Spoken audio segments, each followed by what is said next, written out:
Alors ici, on va regarder, je suis pas un grand fan de Google, mais néanmoins, ils ont sorti des Google Fonts qui sont quand même pas trop mal, bien faites, compatibles web et print, et assez pratiques.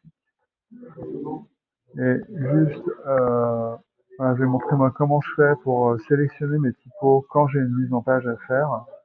Le premier filtre que je vais mettre, ça va être le nombre de styles. Et en principe, moi, je vais pas en dessous d'une typo, enfin, une typo qui a moins de 10 styles différents. Ce qu'on appelle des styles, c'est des greffes différentes.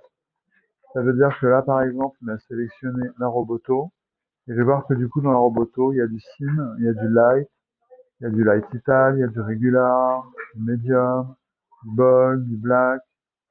Voilà. Et toutes ces typos, ça va permettre de jouer beaucoup plus dans la mise en page et vraiment de créer du contraste. Pour moi, une bonne mise en page, elle n'excède pas deux typos différentes. Très souvent, moi, je mets une typo bâton et une typo à empattement. Voilà, mais c'est pas la peine d'avoir plein de typos différentes. Par contre, c'est quand même bien plus utile, bien plus pratique d'avoir plein de greffes différentes. Voilà.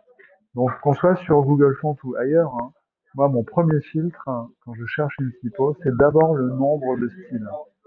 Voilà, c'est vraiment ce qui m'aide à faire des mises en page impactantes.